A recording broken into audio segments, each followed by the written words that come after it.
KPK menjerat Menteri Agama Surya Darmali sebagai tersangka dalam penyelenggaraan haji. Presiden Susilo Bambang Yudhoyono hari ini akan memutuskan nasib Surya Darmali.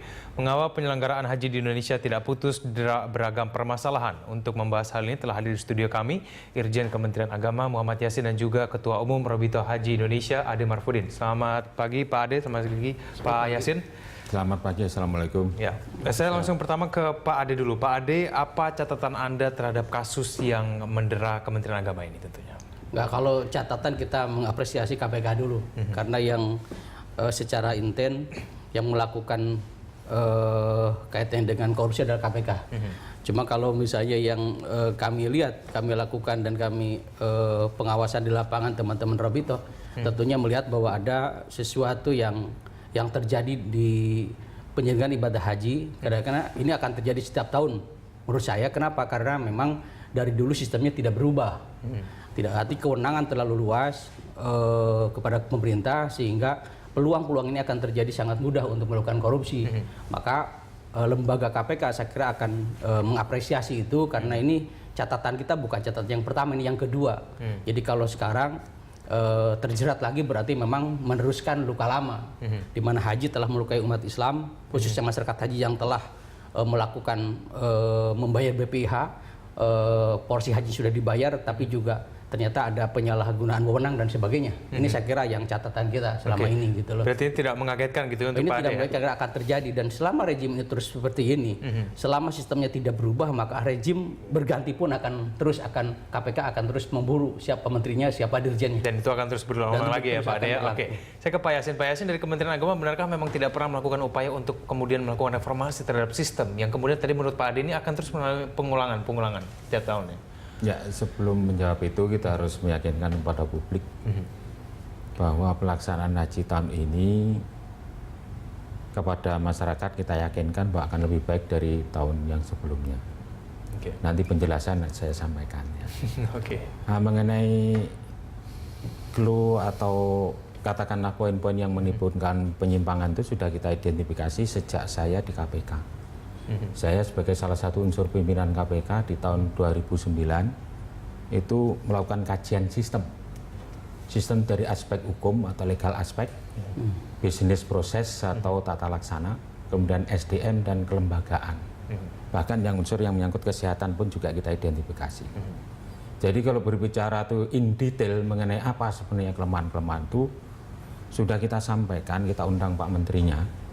Kalau dulu pimpinan boleh mengundang Pak Menteri, kalau saya sebagai Irjen dipanggil Pak Menteri. Balik ya Pak? Ya. Jadi ada 48 titik temuan itu, antara yang paling besar itu adalah di bisnis proses 28 temuan, di aspek hukum adalah 7 temuan. 7 aspek hukum itu tentunya bukan domainnya Kementerian Agama. Di beberapa aspek misalnya berkaitan dengan undang-undang dan PP. Nah, domain Kementerian Agamanya PMA.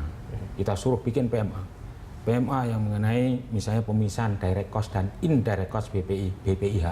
BPIH itu singkatan dari biaya penyelenggaraan ibadah haji. Itu baru selesai di tahun lalu, sejak tahun 2008 ya. Dan aspek-aspek yang lain misalnya pisahkan bunga dengan prinsipalnya, itu baru dipisahkan setahun setelah kita melakukan rekomendasi untuk berubah.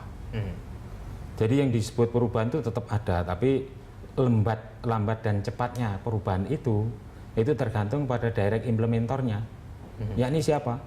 Direktorat Jenderal Pelayanan Haji dan Umroh. Itu kita tidak saling menyalahkan, tapi realnya seperti itu.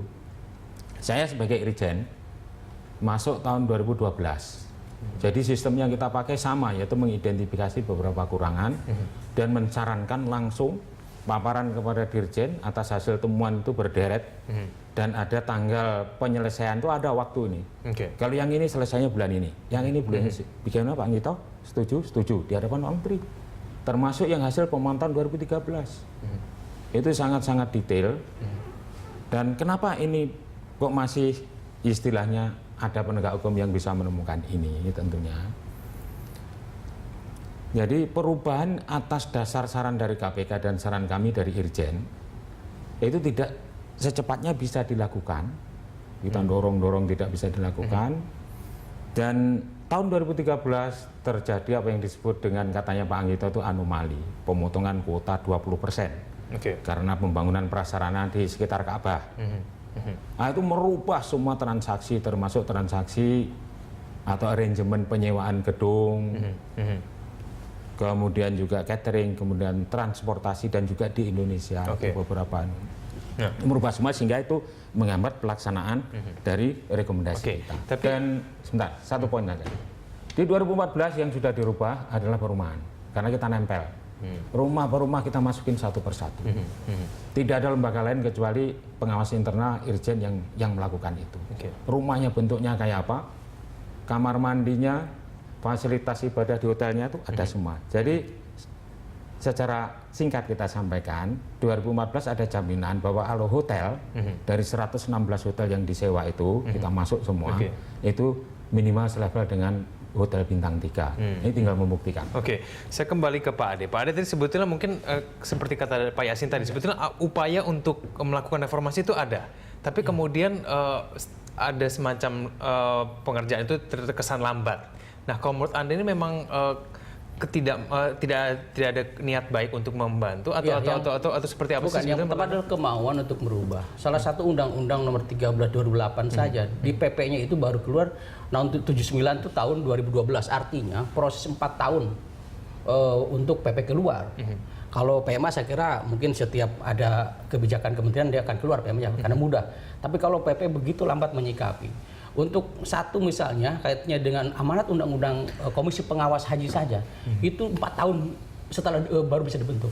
Artinya begitu lambat menyikapi persoalan-persoalan yang kaitannya perangkat-perangkat. Berarti ada kesengajaan sebetulnya untuk. Nah, kalau yang PP Inpres itu domainnya presiden ya, di luar kemampuan dari Kementerian Agama, gitu loh. Kalau undang-undang adalah domainnya DPR dan pemerintah. Ya artinya begini, artinya bahwa menyikapi undang-undang yang perlu dipersiapkan perangkat-perangkat pendukung untuk kesuksesan pengibadah haji begitu lambat menyikapi. Ini yang yang dari awal disampaikan bahwa harus lebih cepat geraknya. Kenapa? Ini kan musiman. Setiap musim kita dan sudah pasti yang diberangkatkan 200.000 orang kurang lebih, walaupun ada sekarang ada pemotongan 20% karena kondisional di Arab Saudi. Tapi juga haji itu kan setiap tahun komponennya tidak pernah berubah.